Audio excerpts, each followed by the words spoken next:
ನಮಸ್ಕಾರ. ಕರ್ನಾಟಕದಲ್ಲಿ ಶಿಕ್ಷಕರಾಗಬೇಕು ಅಂತ ಕನ್ಸು ಕಾಣ್ತಾ ಇರೋರಿಗೆ ಇಲ್ಲಿದೆ ಒಂದು ಬಹಳ ಮುಖ್ಯವಾದ ಮಾಹಿತಿ. ಬಿಎಡ್ನ ಸರ್ಕಾರಿ ಕೋಟಾದ ಸೀಟುಗಳಿಗೆ ಅರ್ಜಿ ಸಲ್ಲಿಸೋದು ಹೇಗೆ ಅಂತ ಬನ್ನಿ ಈ ವಿಶ್ಲೇಷಣೆಯಲ್ಲಿ ಸ್ಟೆಪ್ ಬೈ ಸ್ಟೆಪ್ ಆಗಿ ತಿಳಿದುಕೊಳ್ಳೋಣ. ಶಿಕ್ಷಕರಾಗಬೇಕು ಅನ್ನೋದು ಹಲವರ ಕನಸಾಗಿರುತ್ತೆ ಅಲ್ವಾ? ಹಾಗಿದ್ರೆ ಆ ಕನಸನ್ನ ನನಸು ಮಾಡ್ಕೊಳ್ಳೋಕೆ ಈಗ ಒಂದು ಒಳ್ಳೆಯ ಅವಕಾಶ ಬಂದಿದೆ. ಹೌದು, ಶಾಲಾ ಶಿಕ್ಷಣ ಇಲಾಖೆ ಈಗ ಬಿಎಡ್ ಸರ್ಕಾರಿ ಕೋಟಾದ ಸೀಟುಗಳಿಗಾಗಿ ಅರ್ಜಿಗಳನ್ನ ಕರೆದಿದೆ. ಬೋಧನಾ ವೃತ್ತಿಗೆ ಕಾಲಿಡಬೇಕು ಅಂದ್ಕೊಂಡವರಿಗೆ ಇದೊಂದು ಒಳ್ಳೆ ದಾರಿ ಅಂತಾನೆ ಹೇಳ್ಬಹುದು. ಸರಿ, ಹಾಗಿದ್ರೆ ಮೊದಲನೇದಾಗಿ ಈ ಪ್ರವೇಶ ಪ್ರಕ್ರಿಯೆ ಬಗ್ಗೆ ಸ್ವಲ್ಪ ನೋಡೋಣ. ಏನಿದು ಸರ್ಕಾರಿ ಕೋಟಾ ಅಂದ್ರೆ? ರಾಜ್ಯದಲ್ಲಿರೋ ಎಲ್ಲಾ ಸರ್ಕಾರಿ ಕಾಲೇಜುಗಳು, ಅನುದಾನಿತ ಕಾಲೇಜುಗಳು, ಅಷ್ಟೇ ಅಲ್ಲ ಅನುದಾನಿರಹಿತ ಅಂದ್ರೆ ಪ್ರೈವೇಟ್ ಕಾಲೇಜುಗಳಲ್ಲಿ ಕೂಡ ಸರ್ಕಾರಿ ಕೋಟಾದ ಸೀಟುಗಳಿರುತ್ತವಲ್ಲ, ಆ ಸೀಟುಗಳಿಗೆ ಈ ಪ್ರಕ್ರಿಯೆ ಅನ್ವಯ ಆಗತ್ತೆ. ಸರಿ, ಹಾಗಾದ್ರೆ ಅರ್ಜಿ ಹಾಕೋಕ್ಕೂ ಮುಂಚೆ ಏನೆಲ್ಲ ತಯಾರಿ ಮಾಡ್ಕೋಬೇಕು? ಯಾರೆಲ್ಲ ಇದಕ್ಕೆ ಅರ್ಹರು? ಯಾವೆಲ್ಲ ಡಾಕ್ಯುಮೆಂಟ್ಸ್ ಕೈಯಲ್ಲಿ ಇಟ್ಕೋಬೇಕು? ಬನ್ನಿ ಇದ್ರ ಬಗ್ಗೆ ಈಗ ವಿವರವಾಗಿ ನೋಡೋಣ. ಮೊದಲನೇದಾಗಿ ಬೇಸಿಕ್ ಎಲಿಜಿಬಿಲಿಟಿ ಅಂದ್ರೆ ಮೂಲ ಅರ್ಹತೆಗಳು ಏನಪ್ಪಾ ಅಂದ್ರೆ ಎಸ್ಎಸ್ಎಲ್ಸಿ, ಪಿಯುಸಿ ಜೊತೆಗೆ ಒಂದು ಡಿಗ್ರಿ ಅಥವಾ ಪೋಸ್ಟ್ ಗ್ರಾಜ್ಯುಯೇಷನ್ ಡಿಗ್ರಿ ಮುಗಿಸಿರ್ಬೇಕು. ಆಮೇಲೆ ಕರ್ನಾಟಕದಲ್ಲೇ ಕನಿಷ್ಠ ಅಂದ್ರೂ 7 ವರ್ಷ ಓದಿರೋದಕ್ಕೆ ಸ್ಟಡಿ ಸರ್ಟಿಫಿಕೇಟ್ ಬೇಕೇ ಬೇಕು. ಇನ್ನೊಂದು ತುಂಬಾನೇ ಮುಖ್ಯವಾದ ವಿಷಯ ಅಂದ್ರೆ ಈ ಎಲ್ಲಾ ಕ್ವಾಲಿಫಿಕೇಷನ್ ಇದೆಯಲ್ಲ, ಇದನ್ನ ನೋಟಿಫಿಕೇಷನ್ ಡೇಟ್ಗಿಂತ ಮುಂಚೆನೇ ಪಡೆದಿರ್ಬೇಕು. ಆಮೇಲೆ ಪಡೆದಿದ್ರೆ ಕನ್ಸಿಡರ್ ಆಗಲ್ಲ. ಹಾಗಿದ್ರೆ ಮಾರ್ಕ್ಸ್ ಎಷ್ಟು ಬೇಕು? ಇಲ್ಲಿ ನೋಡಿ, ಸಾಮಾನ್ಯವಾಗಿ ಗ್ರಾಜ್ಯುಯೇಟ್ಸ್ ಅಥವಾ ಪೋಸ್ಟ್ ಗ್ರಾಜ್ಯುಯೇಟ್ಸ್ ಆಗಿದ್ರೆ ಓವರಾಲ್ ಆಗಿ ಕನಿಷ್ಠ 50% ಮಾರ್ಕ್ಸ್ ಬಂದಿರಬೇಕು. ಒಂದ್ವೇಳೆ ಇಂಜಿನಿಯರಿಂಗ್ ಗ್ರಾಜ್ಯುಯೇಟ್ಸ್ ಆಗಿದ್ರೆ ಅವರಿಗೆ ಮಿನಿಮಮ್ 55% ಮಾರ್ಕ್ಸ್ ಬೇಕಾಗುತ್ತೆ. ಈಗ ಅರ್ಜಿ ಹಾಕೋಕ್ಕೆ ಯಾವೆಲ್ಲ ಡಾಕ್ಯುಮೆಂಟ್ಸ್ ರೆಡಿ ಇಟ್ಕೋಬೇಕು ಅನ್ನೋದ್ರ ಲಿಸ್ಟ್ ನೋಡೋಣ.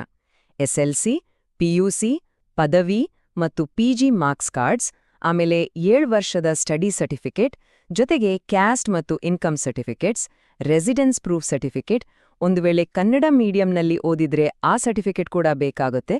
ಇವೆಲ್ಲವನ್ನು ಮೊದಲೇ ರೆಡಿ ಮಾಡಿ ಇಟ್ಕೊಳ್ಳೋದು ಒಳ್ಳೆಯದು. ಒಂದು ವಿಷಯ ಎಲ್ಲರೂ ತುಂಬ ಸ್ಪಷ್ಟವಾಗಿ ಅರ್ಥ ಮಾಡ್ಕೊಳ್ಬೇಕು. ಒಂದು ವೇಳೆ ಸರಿಯಾದ ಅರ್ಹತೆಗಳಿಲ್ಲ ಅಂದ್ರೆ ಅಪ್ಲಿಕೇಶನ್ ನೇರವಾಗಿ ರಿಜೆಕ್ಟ್ ಆಗತ್ತೆ. ಹಾಗೇನೆ ಅರ್ಜಿ ಹಾಕಿ ಸುಮ್ಮನಾದ್ರೆ ಆಗಲ್ಲ, ವೆರಿಫಿಕೇಶನ್ ಮಾಡಿಸಿಲ್ಲ ಅಂದ್ರೂ ಕೂಡ ಅದನ್ನ ಮುಂದೆ ಪರಿಗಣಿಸೋದಿಲ್ಲ. ಸೊ ಪ್ರತಿಯೊಂದು ರೂಲ್ಸ್ನೂ ಸರಿಯಾಗಿ ಫಾಲೋ ಮಾಡೋದು ತುಂಬಾನೇ ಇಂಪಾರ್ಟೆಂಟ್. ಸಾರಿ, ಈಗ ಮುಂದಿನ ವಿಭಾಗಕ್ಕೆ ಹೋಗೋಣ. ಇಲ್ಲಿ ಆನ್ಲೈನ್ನಲ್ಲಿ ಅರ್ಜಿ ಸಲ್ಲಿಸೋದು ಹೇಗೆ ಅನ್ನೋದನ್ನ ಸ್ಟೆಪ್ ಬೈ ಸ್ಟೆಪ್ ಆಗಿ ನೋಡೋಣ.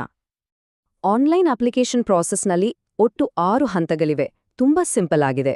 ಸ್ಟೆಪ್ 1 ಡಿಪಾರ್ಟ್ಮೆಂಟ್ ವೆಬ್ಸೈಟ್ನಲ್ಲಿ ರಿಜಿಸ್ಟರ್ ಮಾಡ್ಕೊಳ್ಳೋದು.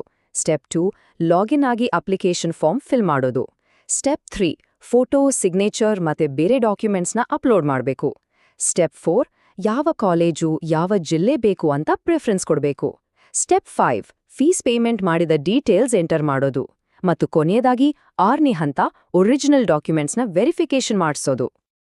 ಇಲ್ಲಿ ನೋಡಿ, ಇದೊಂದು ತುಂಬಾನೇ ಮುಖ್ಯವಾದ ಹಂತ. ಆನ್ಲೈನ್ನಲ್ಲಿ ಅರ್ಜಿ ಸಬ್ಮಿಟ್ ಮಾಡಿದ ಮೇಲೆ ಕೇವಲ 7 ದಿನಗಳ ಒಳಗೆ ಹತ್ತಿರದ ನೋಡಲ್ ಸೆಂಟರ್ಗೆ ಹೋಗಿ ಒರಿಜಿನಲ್ ಡಾಕ್ಯುಮೆಂಟ್ಸ್ನ ವೆರಿಫೈ ಮಾಡಿಸೋದು ಕಂಪಲ್ಸರಿ. ಇದನ್ನ ಮಿಸ್ ಮಾಡಿದ್ರೆ ಅಪ್ಲಿಕೇಶನ್ ಕ್ಯಾನ್ಸಲ್ ಆಗೋ ಚಾನ್ಸ್ ಇರುತ್ತೆ. ಸೊ ಇದನ್ನ ಮರೆಯೋ ಹಾಗೇ ಇಲ್ಲ. ಸರಿ, ಈಗ ಫೀಸ್ ಎಷ್ಟು, ಇಂಪಾರ್ಟೆಂಟ್ ಡೇಟ್ಸ್ ಯಾವುದು ಅನ್ನೋದ್ರ ಬಗ್ಗೆ ನೋಡೋಣ. ಈ ನಂಬರ್ಸ್ಗಳನ್ನ ನೆನ್ಪಿಟ್ಕೊಡೋದು ಬಹಳ ಮುಖ್ಯ. ಅಪ್ಲಿಕೇಶನ್ ಫೀಸ್ ವಿಚಾರಕ್ಕೆ ಬಂದ್ರೆ SC/ST ಅಭ್ಯರ್ಥಿಗಳಿಗೆ 100 ರೂಪಾಯಿ ಇದೆ. ಬೇರೆ ಕ್ಯಾಟಗರಿಯವರಿಗೆ 300 ರೂಪಾಯಿ ಫೀಸ್ ಇರುತ್ತೆ. ಅಂಗವಿಕಲ ಅಭ್ಯರ್ಥಿಗಳಿಗೆ ಫೀಸ್ನಿಂದ ಸಂಪೂರ್ಣ ವಿನಾಯಿತಿ ಕೊಟ್ಟಿದ್ದಾರೆ. ಅಂದ್ರೆ ಅವರಿಗೆ ಯಾವುದೇ ಶುಲ್ಕ ಇರೋದಿಲ್ಲ. ಈಗ ಸ್ಕ್ರೀನ್ ಮೇಲೆ ಬರುವ ನಂಬರ್, ಇದು ಈ ಇಡೀ ಪ್ರಕ್ರಿಯೆಯಲ್ಲೇ ಅತ್ಯಂತ ಮುಖ್ಯವಾದದ್ದು. ಗಮನ ಇಟ್ಟು ನೋಡಿ. ಹೌದು, ನವೆಂಬರ್ 3 ಇದೇ ಅಪ್ಲೈ ಮಾಡೋಕೆ ಲಾಸ್ಟ್ ಡೇಟ್. ಯಾವುದೇ ಕಾರಣಕ್ಕೂ ಈ ಡೆಡ್ಲೈನ್ ಮಿಸ್ ಮಾಡ್ಕೊಳ್ಬಾರ್ದು. ಅಪ್ಲೈ ಮಾಡಿದ್ಮೇಲೆ ಮುಂದೆ ಏನಾಗುತ್ತೆ? ಆ ಪ್ರಮುಖ ದಿನಾಂಕಗಳು ಇಲ್ಲಿವೆ. ನವೆಂಬರ್ 3 ಲಾಸ್ಟ್ ಡೇಟ್ ಆದ್ಮೇಲೆ ನವೆಂಬರ್ 10ಕ್ಕೆ ಕ್ಯಾಂಡಿಡೇಟ್ಗಳ ಎಲಿಜಿಬಿಲಿಟಿ ಲಿಸ್ಟ್ ಬರುತ್ತೆ. ಆಮೇಲೆ ನವೆಂಬರ್ 13ಕ್ಕೆ first round seat allotment list ಪ್ರಕಟ ಆಗುತ್ತೆ. ಅದರಲ್ಲಿ ಆಯ್ಕೆಯಾದವರು ಕಾಲೇಜಿಗೆ ಅಡ್ಮಿಷನ್ ಆಗೋಕೆ ನವೆಂಬರ್ 24 ಕೊನೆಯ ದಿನ ಆಗಿರುತ್ತೆ. ಸರಿ, ಹಾಗಿದ್ರೆ ಈಗ ಕೊನೆಯದಾಗಿ ಮುಂದೇನು ಮಾಡಬೇಕು? What's next? ತಕ್ಷಣಕ್ಕೆ ಮಾಡಬೇಕಾದ ಕೆಲಸಗಳೇನು ಅನ್ನೋದನ್ನ ಈ ವಿಭಾಗದಲ್ಲಿ ನೋಡೋಣ. ಇಲ್ಲಿದೆ ಒಂದು ಸಿಂಪಲ್ ಆಕ್ಷನ್ ಪ್ಲಾನ್. ಮೊದಲನೇ ಕೆಲಸ, ನಾವು ಆಗ್ಲೇ ನೋಡಿದ ಎಲ್ಲ ಡಾಕ್ಯುಮೆಂಟ್ಸ್ನ ಕಲೆಕ್ಟ್ ಮಾಡ್ಕೊಳ್ಳಿ. ಎರಡನೇ ಕೆಲಸ, ಅಪ್ಲೈ ಮಾಡೋಕೆ ಇಲ್ಲಿ ಕಾಣ್ತಾ ಇರೋ ಅಫಿಷಿಯಲ್ ವೆಬ್ಸೈಟ್ಗಳಿಗೆ ಭೇಟಿ ಕೊಡಿ. ಹಾಗಿದ್ರೆ ಬೋಧನಾ ವೃತ್ತಿಜೀವನವನ್ನ ಶುರು ಮಾಡೋಕೆ ಎಲ್ರೂ ಸಿದ್ಧರಾಗಿದ್ದೀರಾ? ಈ ಅವಕಾಶವನ್ನ ಸರಿಯಾಗಿ ಬಳಸ್ಕೊಂಡು ಕನಸಿನ ಕಡೆಗೆ ಮೊದಲ ಹೆಜ್ಜೆ ಇಡಿ.